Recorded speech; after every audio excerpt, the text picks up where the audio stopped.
I'm in December 1st on a Monday, which I love for some reason. I just love when the calendar aligns and the new month starts and things start rolling. So great day to be on Arena with four of my favorite buddies, talking about all things men's health. This month we are dabbling into another doozy, which is family. Yeah, very exciting time of year, of course, with Christmas and work parties and holiday parties and friends and all the things that come with the end of the year, New Year's.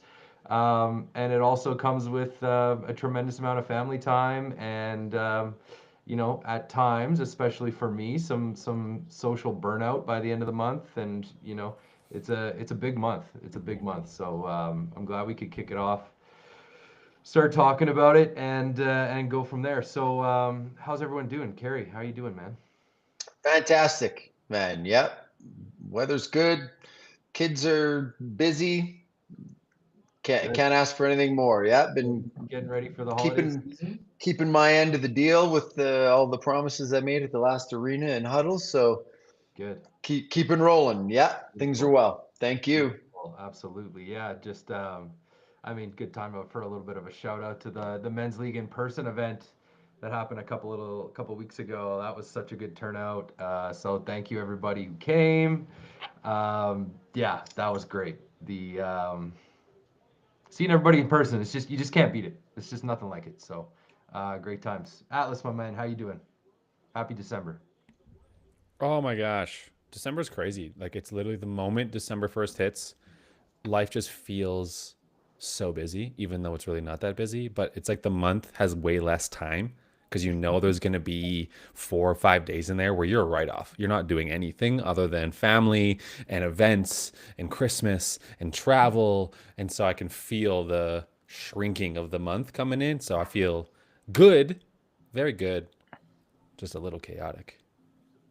I'll take some deep breaths. It's okay. I love it, man. Yeah, I looked at the calendar today. I was like, oh God, it's December. And I looked at our first weekend, which is coming up. Nothing in the calendar. I was like, let's go. Like a wide open weekend in December. I feel like those are hard to come by. So we're going to take full advantage of that and chill and relax and be calm and get ready for the storm that's inevitably coming. Mm-hmm. Um, yes, Fabian, how you doing, sir? Well, I'm great. I mean, we talked about the in-person event, how great it is. It's interesting because even Steph made it down. If you haven't seen the Instagram picture, Yeah. his head is extremely bigger than I thought in person. But I mean, you can't get I everything was done. there. I was there. Yeah, December. I love December, man. Christmas is my favorite time of year, the holiday season. Um, when you were a kid, it was you knew there was a little bit of vacation time coming. Everyone's singing carols. The last few days of school are pretty sweet. You're watching movies. No one's really doing any work. It's kind of the same as an adult, in my industry. December, everyone's at the office. Everyone's going for coffees and lunch. There's not a lot of work going on, not a lot of clients. So it's a good time to be at the office. I enjoy that. But yeah, I guess similar to you guys, a lot of commitments. Trying to be honest, I'm really enjoying this one because this is going to be probably the last crazy, less as busy one, considering I'm due for another child coming up here. So the impending stress of that, I think, is staring me down, staring me right down the barrel. So, um, yeah, it's going to be interesting. I'm looking forward to it, but always glad to talk to you, gentlemen. Amazing, man. Um, yeah, that is the. I mean, it's. I think December gets so busy that you can sometimes forget what's on the other side of it, and for you, yeah, that's an early start. So you got no rest for the wicked, man. You're gonna be right through December and then right into kid number two. So uh, exciting times.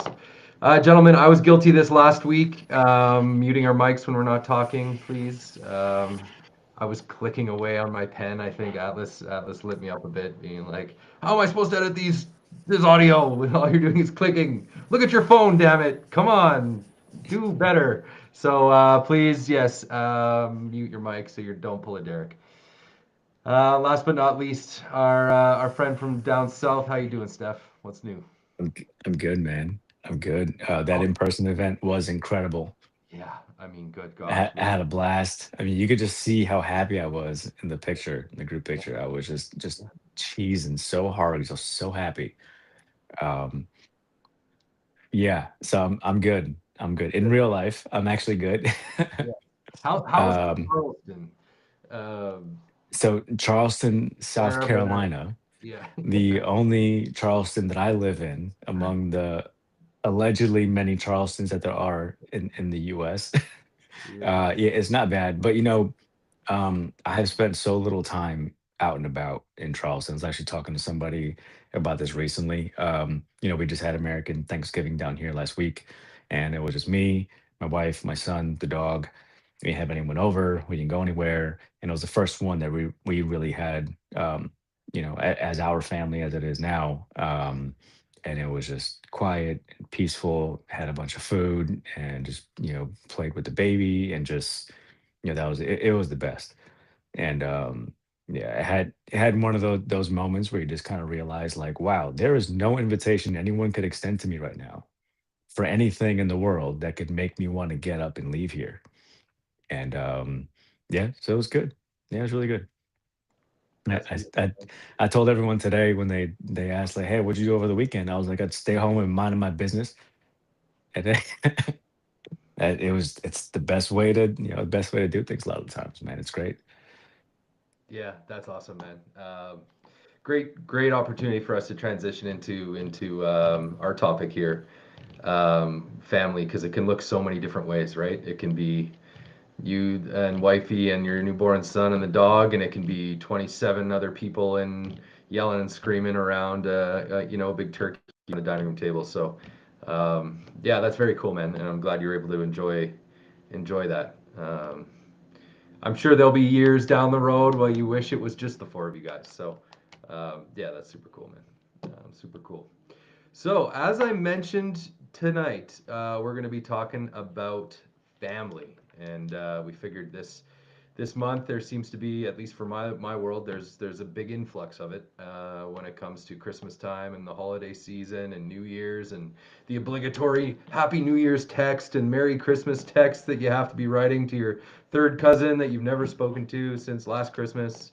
That sort of stuff, and like I guess I don't know. I feel pressure about it. I feel pressure about, sending those messages and do I send it? Do I not? Do I send it in the morning or is in the evening okay? And all that other crap. So we got some great questions. Thank you guys for sending them all in. You guys are starting to get really good at this and making my job a lot easier. So you're each now sending in multiple questions, except for my guy Steph, which I love and appreciate. Thank you, Steph, for keeping my life nice and easy. Each of these Just other guys, following simple instructions. we're like 5 or 6 each now from the other three Yahoos here. So I mean, it's like at first I could just copy paste. We got our thing done. Now I'm having to like articulate and pair and match these things up. Anyways, so we're gonna start with a good one, and I think Fabian, we're gonna start with you because I know we've talked about this before, you and I. So and I think it's a really good one. Um, it's talking about what's a family dynamic you didn't understand as a kid, but now makes sense? So all those times that we talked to, like when our parents were like, "Oh, this, that, you'll get it when you're older," sort of thing, and that's at least how I read the question. So I'll post it for you guys again, but Fabian, I'll kick it off to you. What's a family dynamic you didn't understand as a kid, but makes sense now? Well, just like my question writing, where I don't follow instructions, I'm gonna give you two answers, Derek. Mm, Um, the first dynamic is between my brother and I. I think when I was younger, my dad always used to tell us, at the end of the day, all you have is each other, and not to waste time squabbling and fighting over the dumbest things known to man. Um, it's so funny. The part I hate about this is is probably my favorite part as well. Is I keep relating everything back to kids. I swore I wasn't going to be this guy. I swore. When I didn't have kids, I was like, look at these guys talking about their kids all the time. Yeah, Carrie, I'm looking at you. I was always full of kids, and I was like, I'm gonna be different. But it's like it's so hard not to relate it back because everything that I was thinking then and taught then, I looked at it from one dynamic. I looked at it from the kid to the parent, and now I look at everything from both directions, and I can kind of relate more to where my parents are coming from. And I think now about my second daughter who's coming into the world, and I think about this exact thing. I'm thinking about how are they going to share? How are they going to deal if they fight? How am I going to get them to realize that they are each other's everything? So I think that would be the first one. And the second one is probably hits deep for me just because everyone's gone through different things. And I actually had this conversation with my parents just the other day, and we are talking about the holiday season. I didn't have a Christmas tree in my house until I was in grade 12. So I don't say that as oh woos me. It's not that big of a deal in the term of like life, in terms of life, like as a negative. But I was kind of getting lighting my dad up a little bit about it about a couple of weeks ago because my dad was very religious and he did not want Christmas to turn into this thing where we're worshiping like a guy giving out presents when in his mind it was losing its meaning. So he just refused to fully celebrate it. Now we still got gifts because my mom was like polar opposite to my dad. When I was very strict and my mom was like, "Oh, we gotta get them. We gotta make sure they have gifts." It was the same for Halloween, but I'll stick for Christmas for this example. And the perspective I didn't understand was, well, everyone else is getting a tree. Every other kid is getting this. Why am I not getting it? And now full circle to be at the edge I am and hearing him say it, like he's like, it's just different now because now they have a tree for all the grandkids. There's a massive tree. there's decorations everywhere, and I'm like, you had your own kids, no tree, and now all of a sudden there's this massive tree here, and I was just bugging him, and I thought about it the other day because I saw this quote and it came across, I think it was Instagram or something, and it was said, forgive yourself for all the things that you hold against yourself, forgive others for all the things they might have done to you. And it was just talking about peace of mind. And it was just like, I was thinking, I'm like, my dad did the best he could with what he had. He came over as an immigrant. He was disciplined. And so he ruined Santa Claus for me. But at the end of the day, I lived a pretty good life and I really respect where he was coming from now. So my perspective has completely changed. And seeing him now admit that he's different and seeing the softening process just happen to him, it was just a really cool dynamic. So I'm a little bit more open to things not being the norm. So I think that would be my two perspectives that I'd leave you guys with.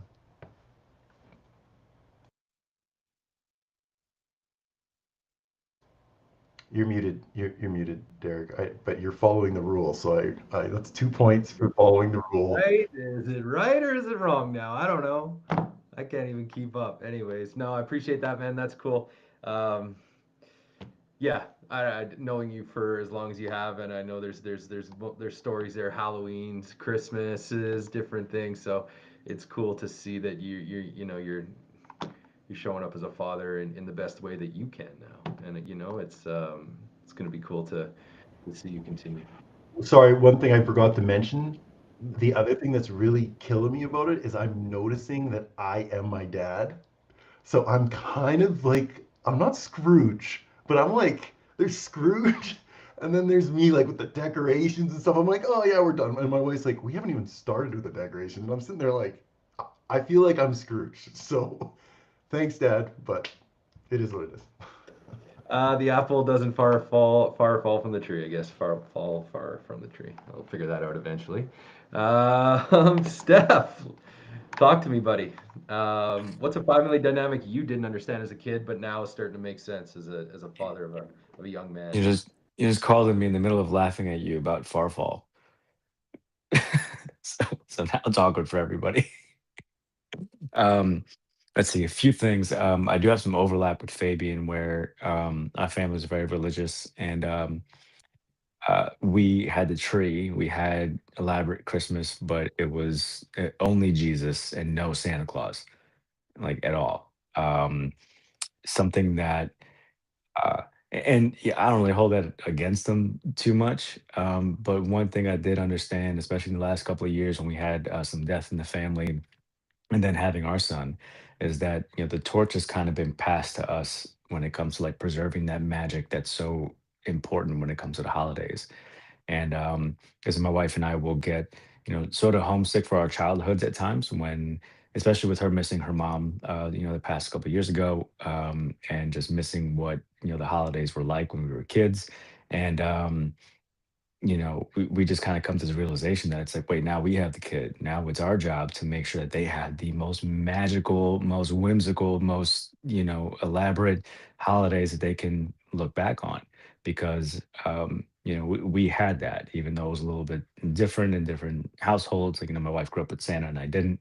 Um, it's our job to make sure that, that our kids and our family have that warm, sort of inviting and that memorable childhood when it comes to however we have to, right? Because I also remember times when it was tough financially for my parents and we still ended up having nice Christmases somehow. And that's our job right now.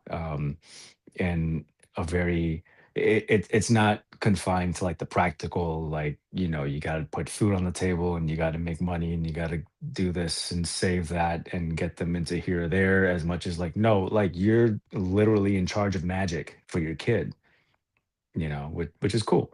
Another thing that I look back on and notice now is how many times we all the kids ended up having fun when the family was fighting about something, and also understanding now that the family fighting, whether it was just squabbles between, aunts and uncles or whatever, and just, little spats here and there.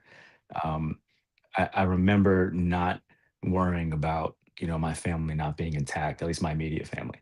Um, it was like, yeah, they're just yelling, they'll be fine, and it wasn't like like a chaotic or toxic or, or abusive sort of environment. Just, it's like, yeah, families have little squabbles and then they sit down and eat, Yeah. you know, and just noticing that now. Um, yeah, it's weird to see and notice now. Can I ask a quick question? I was Yeah. thinking about this earlier this week, and you're the exact right guy for me to ask this question. Where did Uh-oh. Santa Claus come into this whole equation? Like, I get the Jesus, I was raised Catholic as well. I get where did Santa come in and like the reindeer and the sleigh and like all of this other storyline? Like, where was that introduced? Do you know? Yeah, so yeah, there's a whole bunch of history that I couldn't repeat off the top of my head coherently, but like Saint Nicholas was a real guy, I think in like Turkey or something, and he gave, from what I remember, he gave presents out to kids, around. So there was like a real Santa, like Saint Nicholas character. But Santa, as we know him now, went through a whole bunch of different versions in different countries all over the world, all the way Right. up to I think it was 1930s Coca-Cola ads Mm, where Santa became like big and red and jolly and had the reindeer and pretty much all of the old traditions all kind of came into one, a lot of different folklore, and then the Saint Nicholas and all of that, and um, was all like the ads and marketing. I'm probably butchering the history, but in a nutshell, that's kind of where, like the Santa as we know him now, yeah. that's where he came from. Yeah. Um, Yeah. yeah, I I love was him. watching Yeah, the movie with You're very believable. what's his I name? could have made all of that up. I was sold. I was like, oh, 100% no. It slightly checks out, I think. But yeah, I just was watching a Christmas movie with Tim Allen. Oh You know, yeah, the Santa Claus.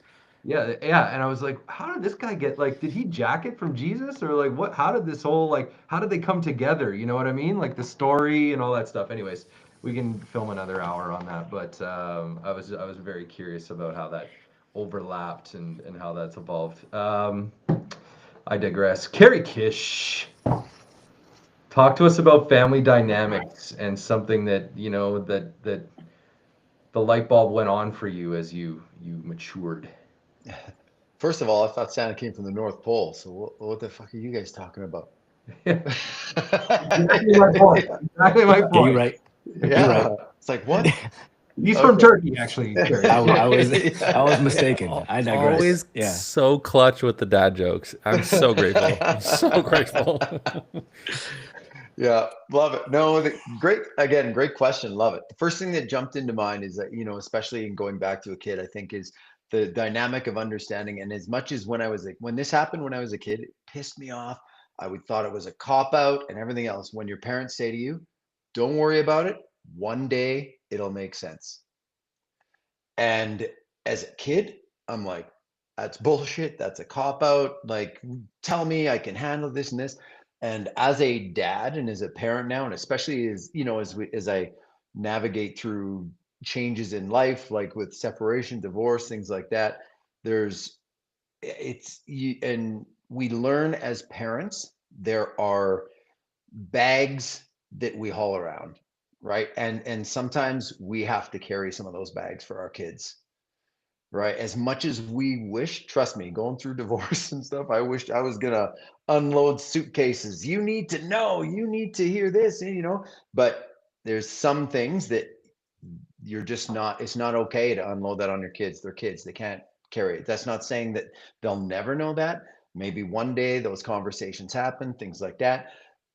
And then when they can handle, they will. But I think, and not just applying to that, but I mean, even just little things like, questions about Santa, a question about this, or finances, that, growing up as a kid, knowing that, there were sacrifices and things that my parents and probably all of our parents made for us, to make sure that we did have presents under the Christmas tree, or to make sure that we did have a birthday party or things like that, that we know nothing about. Right. And when they said, don't worry about it, one day it'll make sense. As much as I didn't believe him, thought it was a cop out, man, that makes a shit ton of sense to me now. Yeah, that one hits home. I remember my dad telling me a few times, when you're old enough, we'll go have a beer one day and I'll tell you all about it, that sort of thing. And yeah, I like that answer because it's not necessarily just one dynamic, but it's almost the dynamic of the dynamics. You know what I mean? That really come into play there. So yeah, that's really cool. Have you started having those conversations with your son now that he's almost Yeah, well, my kids like 20, independent? 21, 20, and Oh, 15. So yeah, and so yeah, I mean, there's a lot, that you can share when those opportunities come up. I mean, there's still some things, right? Like, you know what I mean? Like sure, when of the course. time is right, Yeah. you do it. But I mean, you know, that's just how it is. But I do enjoy the conversation is a lot different now than when they're 8 years old, or maybe when they're 2 and 1, and the things that you can and can't say, and the things that you get, and everything else. I really enjoy where that has shifted substantially. So yeah, love it. Awesome. Atlas, last but not least, sir, family dynamics. Talk to I me. was looking up, sorry, I was busy looking up the origination of Santa Claus. I was like, this is such a good question. I absolutely have to know. Yeah. And listen, Steph nailed it. I mean, Yeah. besides missing the Sinterklaas or Sinterklaus that came in somewhere in there in history, Mm. other than that, 1930s Coca-Cola had ads. You absolutely nailed it. That was stunning. Well done. I knew he was the right guy to ask. That's why I asked him. You did. Yeah. Wow. And it's the beautiful red shirt, I think, too, that just it's Mm. almost like there's like a Charleston Claus thing happening there that's really Mm. so I have not been out in the city enough to identify with it, so let's not do that. And don't. And you know what? We could do a whole episode on Krampus too. Atlas, go ahead. Look it up. Krampus is like the evil anti Santa Claus, like monster Santa Claus. It's cool. There's a I whole learned there's a whole something festival in completely new. Germany about it. It's awesome. Really? Krampus? Yeah, Krampus, Krampus. It's not how I would have spelt it. Okay, understood. All right, got It's it. German. You'll see. See? Listen, once I'm answering this question, I'm not in this conversation anymore. I'm straight Yeah. back into Google figuring out what Krampus is. What family dynamic did I not understand as a kid, but starts to make sense now? Well, I am the only one in the room without a kid or a kid on the way. So I know that I want kids though. And so the first thing that came to my mind was provision, like providing for as a man specifically. as a man, what it requires of me, what is being asked of me, what I'm being invited into is a whole different universe. And so I don't have a kid or have one on the way, but just the idea of not having the financial backing to support a kid is already stressing me out. And I don't have it one yet. And so I think that's a very interesting piece for me to reflect on around how much I didn't understand it growing up and how much I wish I was communicated to about it so that I could get it, so that I could be grateful in the ways in which I probably should have been, even as a a teenager who was just being an absolute punk and not really understanding what all of this means. And it comes in layers where, like you guys said, like, oh, when you're an adult, you'll get it. And, when one day I'll describe it to you and, you have no idea how much I've given you up until this point. Like all of these phrases show up. And I wish that that was taken to like a real level of like, no, like, listen, let me show you. Let me really literally walk you through this. Not because I want to provide some sort of guilt, but just for the reality, like we really do give everything to you and the kids. And I think that's been really interesting to reflect on over these last couple months, really stepping into that world of wanting kids and thinking about what it's going to take. I think about our vehicle, can it make it from A to B every single day, no matter what? If there's a kid in there, if I'm not driving, if it's my partner, then what? Like the different ways in which, as a man, I notice all of these things that my caregivers had to consider every step of the way is just very interesting and also very cool to learn and step into and manage. And what I like about this journey, what I'm grateful for in this community is that comparison is calling me forward in a lot of ways. And I get to step up and step into, maybe a different version of what I was provided with, but an elevated version of myself that I get to become. And I get to witness you guys seeing that family dynamic growing and actually doing it and still showing up here. I value that a lot. So I think that piece, provision for sure, is the loudest one. And then time, like the family dynamic with time, like how you manage your time. And I think about how busy I was with sports, and I don't understand how it was even made possible looking back with how busy I was with sports. And then I had 3 younger sisters. So again, time, where was it? How did they create it? How did they make all of that work? I didn't get that. And I just said, I have to be there at 6. Like, why are we being late? Like, what's the issue here? Now I'm embarrassed. I'm the one that has to run lines now because we're late, And so it's like I had to deal with repercussions. So I think that also comes up a lot, is how they all organize time and tried to make it as efficient as possible. It's just this different game. It's a different game now, and it's been very inviting to really see some gratitude as you start to really reflect on it. So Nice. Love it, man. That's very similar to what I've been thinking about a lot about lately. yeah, As my date is now set, right? So there's it's going to be no later than February 6th. So I do have a pending date that those thoughts and those decisions and those responsibilities become real. You know what I mean? They're not just thoughts anymore. They're not just concerns. They're not just, what ifs anymore. They are real and live, and probably crying a lot and drinking a lot of milk and taking a lot of food. So I'm excited, man. Yeah. And you know what? I had another question in there, but I'm going to switch it up because you did such a good job of answering that and helping me transition. The next question I'm going to lean into, and I'm gonna step away from you, Atlas, and then I'm gonna come back with you, and I'm gonna challenge you to have something different for us. But so the next question I want to talk about is, as the man of the family, as the perceived leader of the family, what responsibility do each one of you carry that was never really explicitly discussed or agreed upon with you and your family, but somewhat kind of like silently expected? It's just like, oh, no, you've got that. And we didn't really talk about it. We didn't really agree to it or set terms around it or set expectations to it. It's just kind of quietly you got that and go for it. So I'm going to start with Carrie on this one. All right. Yeah, I think for me, what this one brings up is, and I think it's not just for me, but I think in more of a broader brush, men in general is when the shit hits the fan, you're the one that has to figure it out, right? Like no matter what, you got to find a way.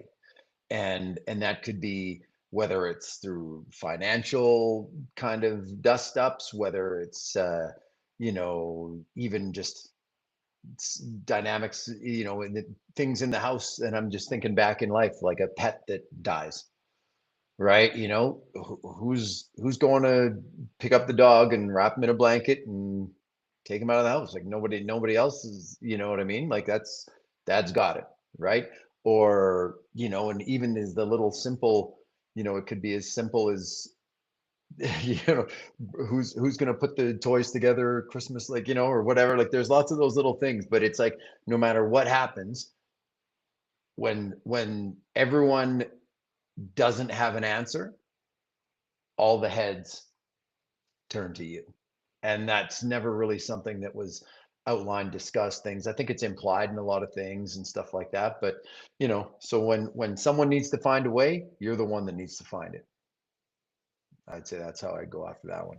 Yeah, that's a great answer. I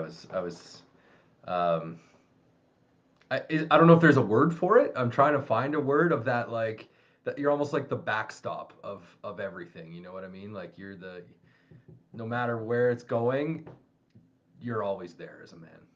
Like you're always part of the equation to some degree. So that's really interesting answer. And I appreciate it. Atlas, I'm gonna throw you. I'm gonna see what you got. I'm just gonna come right back to you because you're right of Carrie. So All right, let's try it. I've been thinking and listening.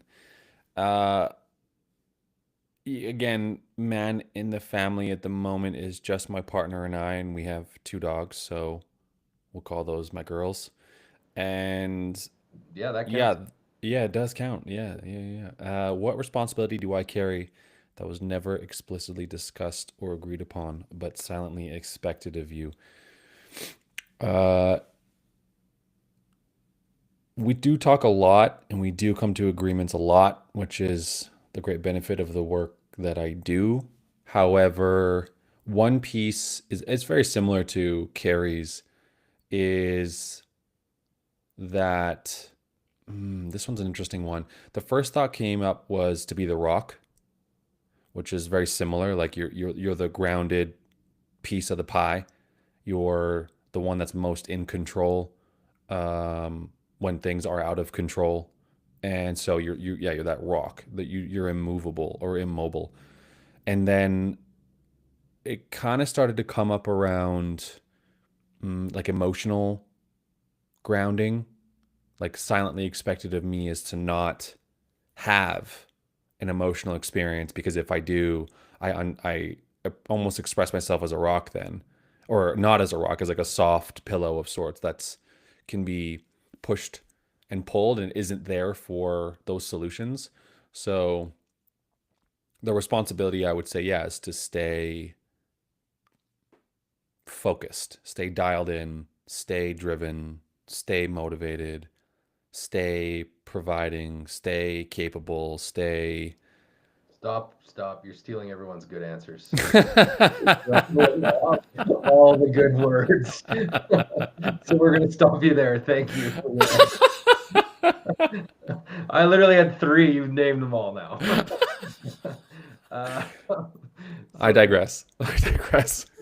No, it's a tough question. And you obviously you want time to articulate it, your thoughts and think about it. But yeah, because I think what I've seen from both you guys so far is that it's hard to put the nail on the head of what exactly it is, but it's this collection of pieces and presence and all the things that we're going to talk about here. So I'm not going to start rambling off all the answers, but I'll challenge you guys to think of one word, and you may get it, you may not, but if you do get it, I'll come back to you. Fabian, you're up next, brother.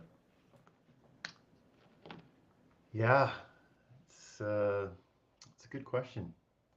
I thought of three ideas and concepts for me, and again, you already know it's kind of related to the child and the family.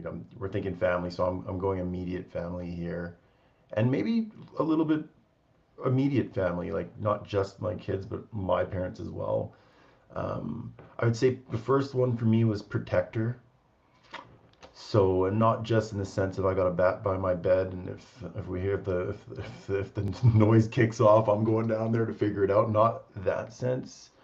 More along the, you know what, I've never had winter tires on my car. You're not driving that car without winter tires. We're getting it done, and making sure that happens. Um, Things where you see a potential hazard where someone could get hurt, usually the little kid. That's not happening. And not to the sense of don't let them get hurt, because bumping yourself is probably a good thing, but just larger things that are actually a threat. So protector was the first one. The second one for me was ownership of larger things. So in my dynamic, I think, and my dynamic's interesting because I have a wife. We've got a 1 year old, and then she's pregnant, and I'm in awe of her because of how she handles all of the smaller things consistently all the time.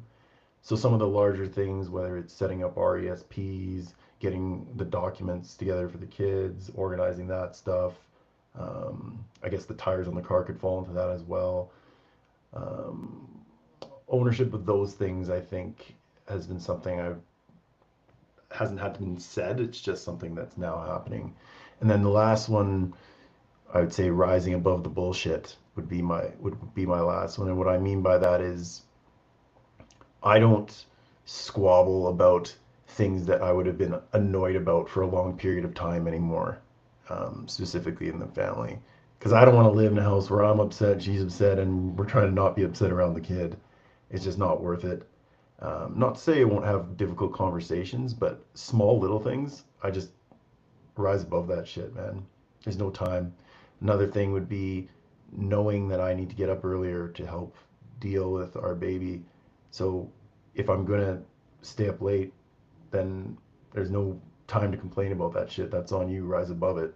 So you get up and you deal with what you have to deal with. So I think those would probably be the three immediate things that came to mind for me. Nice, good answers. Your last one brings me back to the age-old quote that I got from one of my childhood friends' fathers. He was a strict man, and he liked to run his house in a certain way. And as we were teenagers growing up, we'd like to go out late, and he would always whenever we'd crash at his house. He'd catch us drinking, that sort of thing. He said, "Listen, you guys are gonna go out and act like men at night. You're gonna be acting like men in the morning." And 6 a.m.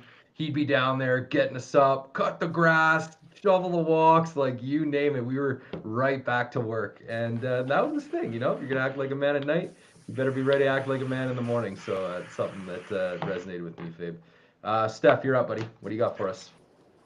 Uh, Man, yeah, you guys did steal a whole lot of the good answers, so I'm pretty much gonna double down on a few of them. Carrie, um, you were talking about how staying grounded in moments. I thought specifically about what you said about like when the dog passes away, right? So I just actually just had this happen. I had a dog before my wife and I met, and so did she. Both of them passed away in the last few months. Hers had lived with us, and we had to put him down. Just a brutal, brutal, thing for anyone to go through. Anyone's lost a dog knows that. Um, I knew that it was not like, I mean, I couldn't even imagine how hard it was going to be for her. So I called the vet that she typically corresponded with. I called everyone involved with the whole process. And I was like, okay, take my number, lose her number. I was like, do not, under any circumstances, address anything to her or call her. You're only going to call me. And it wasn't like, her and I didn't talk about that, but it was just like an instinctual thing that, like, okay, my job right now is to insulate her enough to be able to feel whatever she needs to feel. And I'm kind of able to translate that over just about anything. Is that my job, no matter what it is that's going on, is to make sure that everyone around me, or at least the people I'm responsible for, um, have their emotional safety protected, no matter how that's coming out, no matter how they feel, no matter what's going on. Um, And this is something I truly, truly do believe is that as a man, you have no business losing your cool.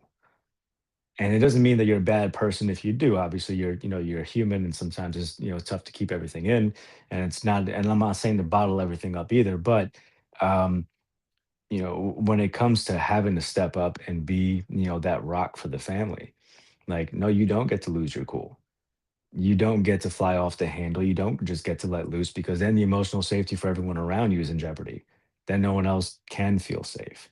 And, that goes down to, um, you unrelated, but related in the sense of like the job of the man in the family at that point is like when my wife when my excuse me when my wife was in labor, and now she describes this way. I didn't see it this way, but she was saying how like tough I was with the nurses in the hospital. And not to me, I was just talking to them. And to me, it was just like my wife is laying there and she is obviously not feeling good. I want to hear Atlas laughing right now. I want to hear what that looks like. um, but she's laying in the hospital bed. She's in labor. She's obviously not feeling too good. Anything with a nurse or doctor, I mean, the slightest bit of extra discomfort caused by any of them. And I took them outside and I talked to them about it and I rectified it like immediately to where afterwards my wife had told me, she was like, I don't worry about anything. Like I knew that anything that happened with the nurses or with the medical staff at all, that like you really handled it. And like I said, to me, I was just talking to them. um, Says the military but guy. but Yeah. I need to talk to the hallway. His face like this too. but Hey, were we talking in the hallway? Yeah. And he's like, I was just talking to them. I was being nice. I mean, at the very least, I did not go out of my way to be mean to anybody. I can say that for sure. But look, if someone was in there and the way that they were handling anything was making her feel more uncomfortable, like you're making my wife uncomfortable when she's about to bear my child. You can go fuck yourself. Like there was no wiggle room, for anything in that specific situation like that, right? And then the last real quick, promise, Derek, real quick example of like being like that, kind of like that constant homeostasis for everyone. So we do live on a military base, and sometimes we'll hear, was it the gun range isn't too far away from where base housing is. It's all enclosed. I know, Fabian, you have like 1,000 follow-up questions now. Um, but we'll hear sometimes them training and them shooting a little bit, and my wife is not used to hearing that, so she'll hear it out of the window sometimes in the distance, and she's like, "That doesn't bother you?" I'm like, "No, it's fine. Like I know it. Like, trust me, it's fine." Like there isn't the slightest uptick in anxiety in me, and that very quickly quells the anxiety in her whenever she hears something that she doesn't like. So I'm more partial to a gun by the bed than a bat, but if the bat works because Canadians don't have guns, that works for you, Fabian. um You can make as many jokes as you can, but that Toronto Blue Jay thing lives on, and you're gonna need about The- 5 more of those to get you out of the hole. Okay, we're wait, already. what? You're still in the hole. Okay, How? because your jokes aren't. You need to melt them to reach the Blue Jays beating crap out of the New York Yankees in the playoffs. the, You need. the You Blue need. Jays that didn't You win the need. World You Series need the either? rebels for this No, stuff. it's the Yeah, you're same. one. No, there's not. Yes, there is. There's one. That's what you guys keep getting wrong, is it's World Series or nothing. So you guys are at the same level as us because it was nothing. You did not win the World Series, neither did we. We're even. We'll always have where we were when we didn't know who was going to win the World Series, and we knew who was playing each other, and it was you versus us, and we know how that Huh? ended. We'll always have that. We'll Okay, always I tell you what, America won the World Series. I win. have. Oh my Might have been the God. worst part of America, but America won the World Series. He's not wrong. He's not wrong. Yo, and that's my favorite part of America. Don't be hating on LA, bro. Oh, dude, it's so weird. It's weird, man. California's so beautiful, but man, it's weird. Just feels weird when you just are in the city. Just I don't know, man. Maybe it's the purebred New Yorker in me, but I don't know. Just feels weird. That's fair. All right. Well, by my Yeah. count, I got Carrie as 6 different responsibilities. Atlas gave us 11. Fabian gave us 3, and Atlas, I think that was 4.5. And somehow, some way, you guys didn't say the word that came to my mind right out of the gate. However, you described it in multiple different ways. It was a presence of being calm. Like calm was the word that came to mind.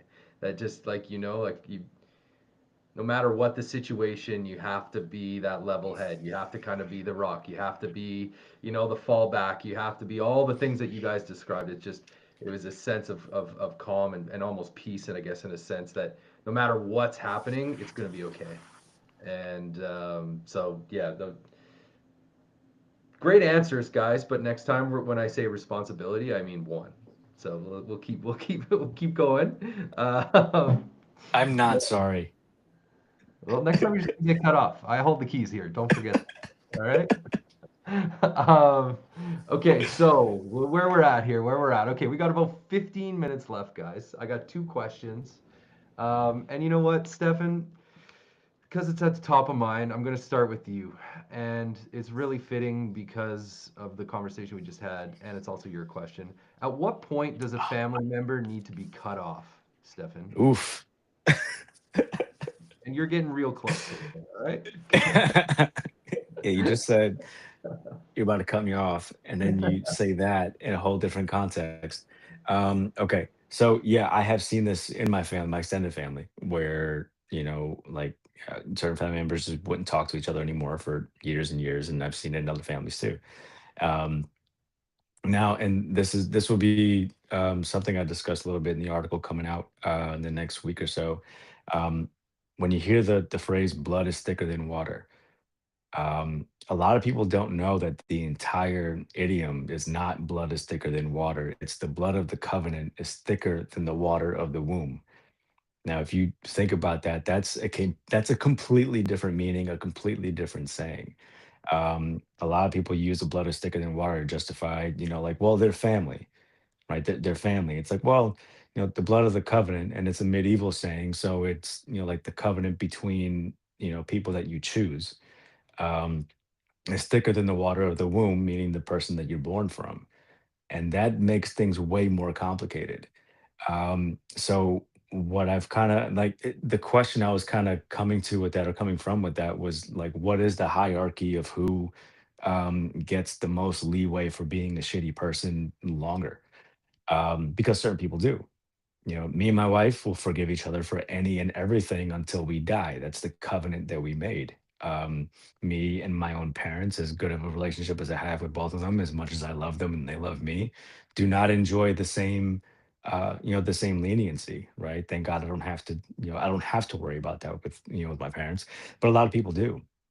And and obviously this can go to a whole bunch of different kinds of situations, if there's like drug addiction involved, or someone's just into some really bad shit and it's causing problems with the family.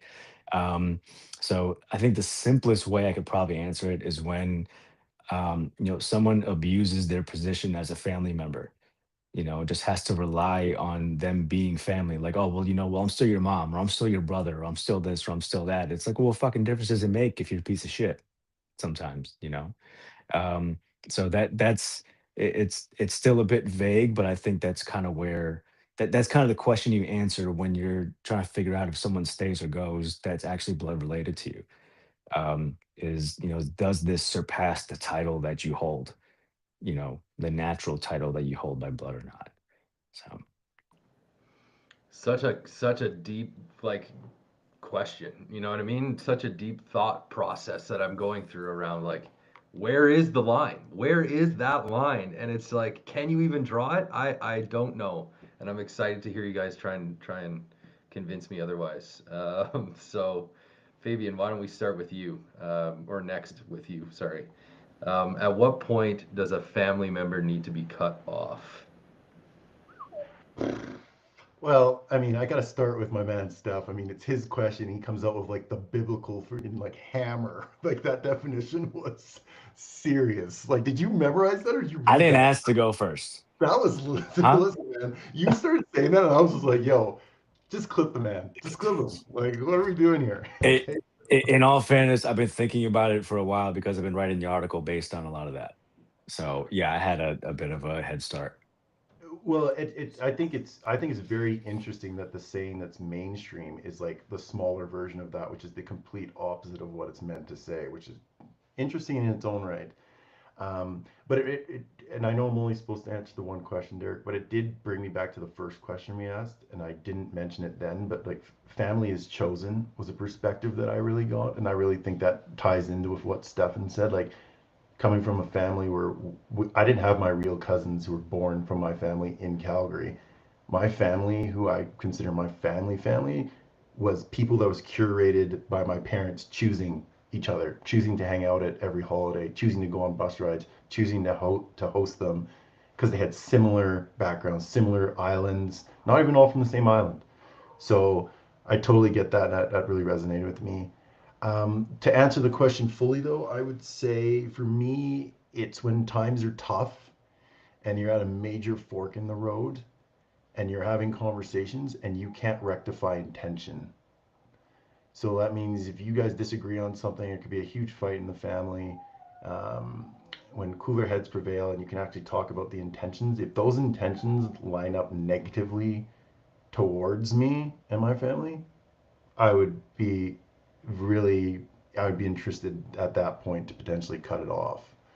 Um, and I mean that for multiple reasons. One, as you get older, what I'm learning, and I really struggle with this because I've built my life off of a network of people, there is not enough time to cultivate everyone. You need to make choices on where that water is going to go, where your time is going to go, where your intention and your energy is going to go. So if you, and I'm not saying one thing bad happens and you disagree, cut them off. No, no, no. I think I'm talking about really deep disagreement and the intention can't be met. So they have an intention that is negatively impacting you and you can't get past that point and you had very honest conversations with the person that's in your family, then I would say, and I say that very heavily because I've never been at that point with any person in my family. So it's not something that I think happens often, and it could, depending on the family, but for me, it has not. I've got into maybe one big family kind of blow up, I would say, and that really came down to me as just miscommunication and intentions being scattered, right? And once cooler heads prevail, I was able to sort through that and not worth cutting them off, love them to death, and it was just a moment. Um, but yeah, that would be my shorter answer for it. I one quick question back to you. Does your blood brother have a longer leash than your chosen cousins that you've mentioned? That's a really good question. You know what the funny thing about family is? The people that are closer to you tend to get more venom. Meaning the people that are closest to you, you will tell them the harsher. I find that you're more willing to share harsher things with them. The farther out you go, I find the less you're willing to go deep. So, oh, that's a good question, Derek.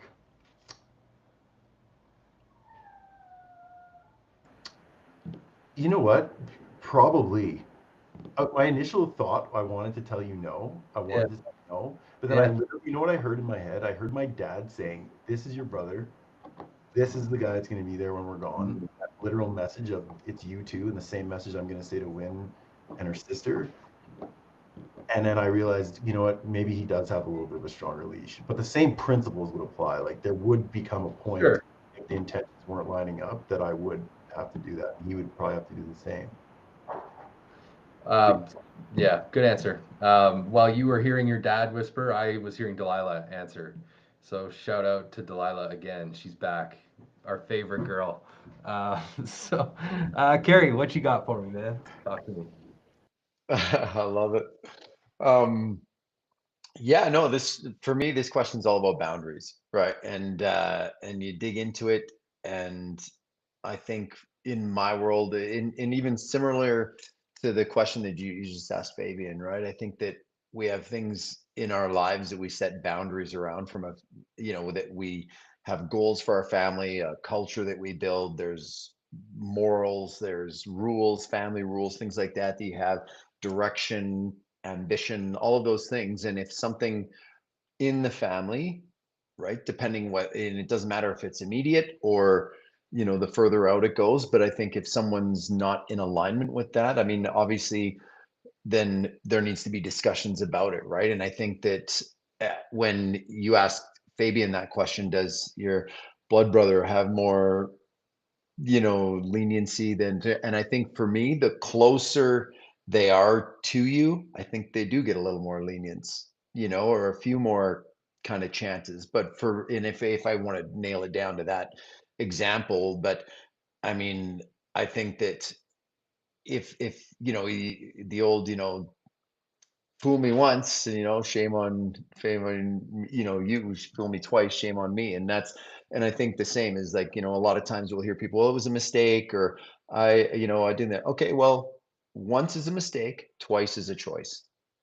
And when and so for me, like that's from a boundary standpoint, like, you know, and again, you know, my kids would get more slack than, you know, my uncle's best friend's cousin, right? You know, or whatever. But still, it's like I think, but still, for me, at what point does a family member need to be cut off? Is if it's not in alignment with what you're doing, it challenges the direction, the safety, the integrity, you know, the unit, right, of what we're putting together as a family, your goals, what that's all about. And if something's not lining up with that, and you've had the conversation and it happened once and it keeps happening again, or whatever the example or analogy might be, that's the point where it's like, look, we've talked about this, and he said, if it continues, this will be the result of that, and you chose to continue with that. So time to dance to the music you're playing. Do you Right. think? Yeah, yeah. Do you think you could cut off one of your kids? Tough one, and I Well, don't that tough disrespectful, question. but I'm just curious because it falls under the question, and your kids are older, so it's a different Yeah, perspective. I'm curious on your thoughts there, I because don't know, man. people are faced with that all the time. Yeah, I don't know, that would be, I mean, who knows? I mean, I guess just like anyone, I mean, it would, you know, to say that, you know, you have carte blanche to run whatever kind of show you want to run, and there's no accountability or responsibility, that goes against everything that I stand for and moving forward. I think, you know what? And here's the answer. In thinking through, Mhm. I think if one of my kids pushed, like followed the train, the track, the thought train that we just went through, like, hey, we've had a conversation about this, here is why it's not okay, and if you continue that, it's impacting our dynamics of our family and this and this, if you continue, that's what's going to happen, and they choose to move forward with it, I think, yes, I would Mm. say you're out, like you're cut off. And that wouldn't, however, the disclaimer to that would be, that is not a you're dead to me and I will never talk to you again. That's you're done right now. Yeah. Sort your shit out, and you think it out, you figure it out. Now let's have a conversation. And it's not. But if that is how we continue to move forward, that door is closed right now. Yeah. Well, thank Quick you for answering that. You did it very follow-up, well. Gary. Oh, hold on. I had two people were talking. Oh, sorry. I have a follow-up for Carrie. Yeah. Oh, I don't know. So I was just gonna say, can we, when we answer this question, the way I answered it is, it's not like Bob's your uncle's third cousin. When I'm saying like cutting off a family, I was trying to bring it more so that it's like an actual, like if it's like people you don't see ever, then I was like, I was answering it more mhm. so like in like family that you're like you see on a relatively frequent basis. So I just want to make sure we're all, because if it'd be a different answer is all I wanted to say. So I just want to make sure we're all thinking about it from the same Yeah. kind of level of how far out. But Well, hopefully that helped out, Derek. Does that? No, good. Yeah. absolutely. I mean, not that I was going along the same path there, but the thought came to, because I've had family members like have real issues with their kids, as they grow and Yeah. they get older, and it becomes very, very difficult. So I I appreciate. hope I hope and pray that I will never have to cross that bridge, and that would probably be one of the most difficult things I ever would Absolutely. do as a parent. Yeah. But hypothetically, it's like you have to have those boundaries, right? Like it's about, it's because the more you don't have those, and with everything we're about in men's league, it starts to take you down pegs as a man. You lose respect. If you lose respect for yourself, no one else will respect you either. Might be the only way to get them back too, Carrie. Amen, man. Yeah. Right. Yeah, that gray area of uncertainty of, like it's a big risk. You're rolling the dice there pretty big. So especially when it comes to those intimate, special, like second to none relationships like your Mhm. kid or, your father, your brother, those Well, type of things. So yeah, and the other small point on that, and then I'll pass the torch. But the other small point on that, it really almost is not the same thing, but relatable to even a workplace environment, right? Like you say, your family at work, your family at home. But if you let one person get away with a mhm. whole bunch of crap that you're holding everybody else accountable to, everyone else is like, well, why would I do that all the time if you're just going to let them do that? And there's no, it burns the whole thing down, right? And if we're talking about, the integrity of our family unit and what does that mean, I think that's a big part of that as well. I'm out. Sorry. Thank you. Thank you. I accidentally muted you somehow, but I unmuted you and me, and now we're back. Yeah, cool question, guys. Atlas, hit us with it. What you got? What you got in your head, man? Lots of good conversation there. Yeah, this is a good one, and I appreciate the dialogue and good questions from you. Great hosting. Appreciate the prodding you're doing there, man. Wow, you're on fire. I can feel the energy. This one brought up some words for me. Real versus perceived threat is one, and two, discomfort versus toxicity. So I've been through my fair share of family dynamics over the last anywhere from 5 to 7 years. I've cut off, I've been cut off, and my familial history has a trend of this. It's not just from me doing this, but from my family doing this to other family members. So it's a pretty alive concept, and I've had to work through a lot of it because my instinct is to just bye. It's what I saw, it's what I witnessed, it's what was the norm for a lot of my family. If things got difficult or hard, it was I'm the kid here, and so I don't see a family member for 3 to 6 months because they're having a thing that they can't get through and it falls on me. So I kind of created this story that they're disposable. So I have a history of being quick with it, quick shooting, and just, I'll see you when I see you. And so I think what I've started to learn about the idea of cutting a family member off is, am I just really uncomfortable right now with what's coming up in me? Like the hard conversation, the awkwardness of it all, the things I don't know about yet, the version of me that's being asked to show up. Am I just uncomfortable, or is this an unhealthy dynamic? Is this going to harm my energy, my life, my experience of family? Is it going to challenge me in that way? And in that case, I'm having a different conversation versus getting really real with myself and saying, am I just not willing to go at this head on and figure this out? Is that what's at a lie for me? So I think that I've learned a lot about that because I've cut off without having that venture of having the conversation and trying to deal with the issue and trying to create a different dynamic together. So discomfort versus actual like toxicity or unhealthiness. And then just, yeah, that idea of real or perceived threat. Like, am I emotional in my intake of what's happening? Am I leading from more an emotional state? Like, you pissed me off, so now I'm going to live with that anger and just not let it go. Or am I rooted in the sense that it's probably not what my emotions are telling me, so I can have a conversation here? Again, it kind of comes back to conversation where I've noticed instead of doing that, I'll cut off or I'll ignore it. And I'm very much in my emotion there. I'm ignorant in a lot of ways.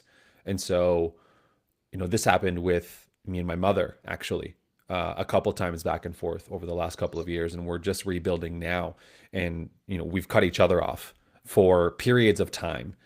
Not completely, but that's another layer for me is what does it look like for a period of time to digest, to readdress, to reevaluate who I am, who they are, and what this relationship looks like.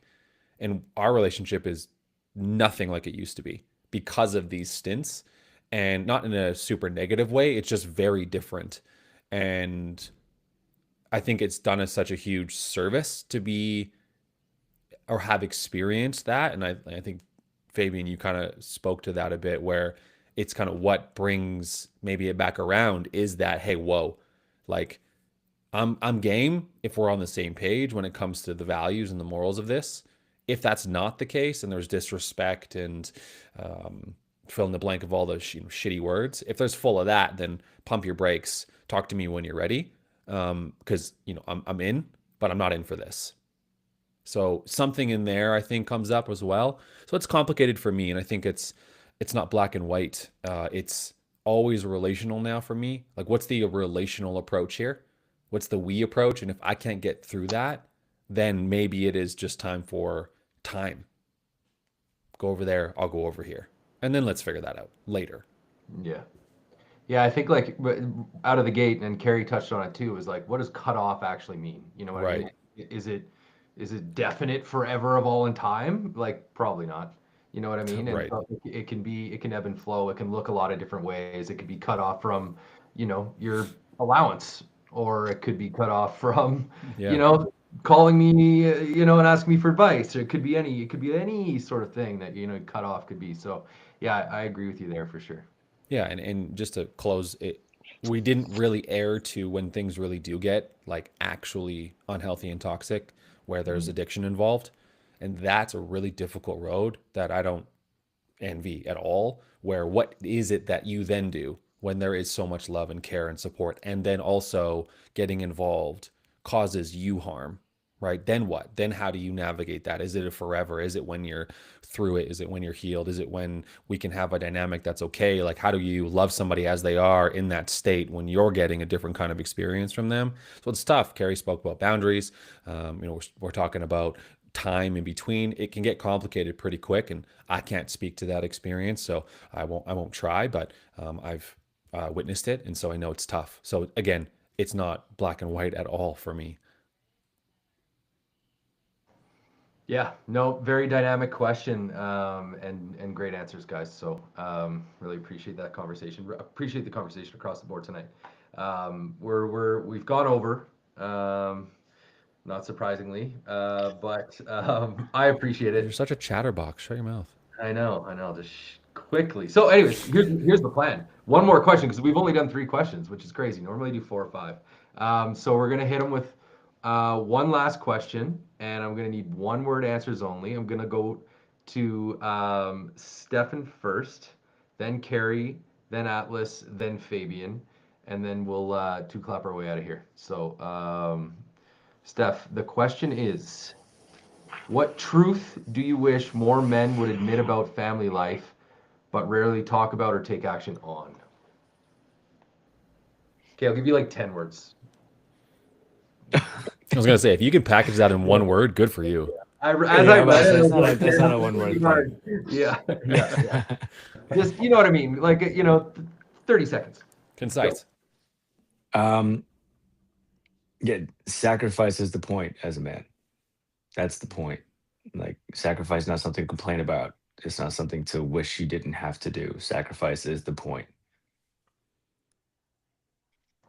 I love it. That resonates with me. Carrie. I'm glad you changed it so we could have more than one word. Yeah. But yeah, I think the biggest one for me on there is like, but men rarely talk about or take action on, is that stuff's gonna, like, that not a lot of people talk about, is that stuff's gonna get tough, right? It will be tough. There will be equally as many great moments, or even more great moments than tough moments. But the tough moments stand out because they sting, right? And they leave scars and they go back. But with all that, every one of those tough moments where you think you're not going to make it through, you think it's not worth it, nothing like that, it's worth it. Beautiful. Well said. Well said. So we've got sacrifice, and I'm gonna give carries as struggles. In my attempt to make it one word. So Atlas. Mm-hmm. Mm-hmm. Mm-hmm. I had to reread this 16 times. And That was 3 words.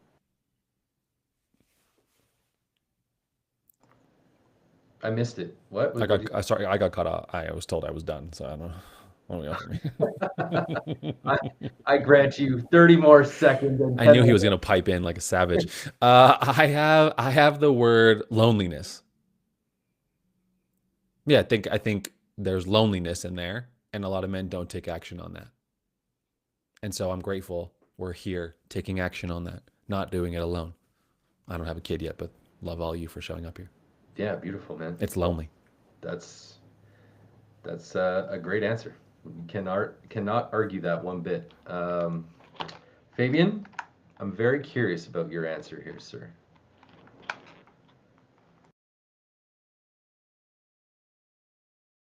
Oh my, we were both on mute there. How long should we let Fabian talk before? How long should we let him talk before we tell him he's on mute? What does this Hey, mean to you? What does Do this those mean to words you? count? Nothing? Do those words count? I don't know. Wow. You know what? Derek did it first, and I didn't see any of this kind of rising up from bully tactics that I'm getting from you guys. Like, hey, I made one mistake. I've been so good on the mute, and here we are. The word would be silence, and the caveats that go with it would be don't remain silent in your relationship. Don't let your intimacy go away by being silent. Don't let your family members and your friends slip away by being silent. Just don't be silent. Just communicate. That would be it for me. And don't ever say caveats, because that's not how you say it. So I saw you react, Atlas, and I was so glad I was muted because I would have just ruined the caveats is crazy. There's no way that was on purpose. There's no way. I'm focused right now, man. Sometimes shit. You ever noticed? I'm terrible at that. I'll make a word, I'll say them wrong because it doesn't go off the dome, bro. I don't think about these things. It just comes out, and what you get is what you get. Mm-hmm. Caveats and the is final French for an adjoining thought. Yeah, an adjoining thought. There's gonna be errors and there's gonna be mistakes, boys. That's It's all in your authenticity. Glad you're here, buddy. The final two bits to throw in, wrapping it up with a dad joke, just like Atlas appreciates in the beginning, is the other silence that you forgot about, Fabian, is that once you have kids, there is no more silence. Which I know. And if there is, it's terrifying. Yeah. That's also true. Yeah. That's also true. You know what? All of those answers have like a negative connotation to it, I think. Like No. Well, mine should have been it's worth it, not struggles. I'm just saying, Derek. If you're not silent with all those ideas, there's gonna be positive outcomes for you. It's just don't slip into the silence. And of a warning, you know. I literally wrote down every word, and to me they're all sad words. Yeah, and if you're lonely, come hold to on. here. Hold on. Let me get like 10 more seconds on sacrifice then. Okay? think about when you sacrifice time and energy to put in like a really good workout, and then like you have a hard day of it's some kind of manual labor, some kind of work you got to do, whether it's on the house, whether it's at your job. How good do you sleep that night? Yeah, sacrifice is the point seconds. Because sacrifice is what. No, it's not. And my tendency sacrifice is a multiplying good, not just a good in itself, and it's the point. It's not something to complain about. It's something to appreciate and enjoy. Same as Steph. Have you ever been sitting on something that was weighing on you and you just didn't say it, and you finally say it to the person, and then everything's better? That ever happened? Happens all the time, brother. Silence is good. You guys are playing chess. I'm over here playing checkers. It's clear. I'm writing things down, trying to crack the code. You guys are all bringing it on another level. I love and appreciate you guys. All of your answers are way above and bring, really, really promising and exciting messages to my life. So thank you very much for your words tonight. And yeah, we'll wrap it up there. An hour and 15 tonight, gentlemen. So great work. Thank you all for joining, and good night. No 2 claps? You said we're 2 clapping out. Kind of hosting. Is that a this? caveat? Stop it right now. You Still not a sicko. caveat. I'm leaving.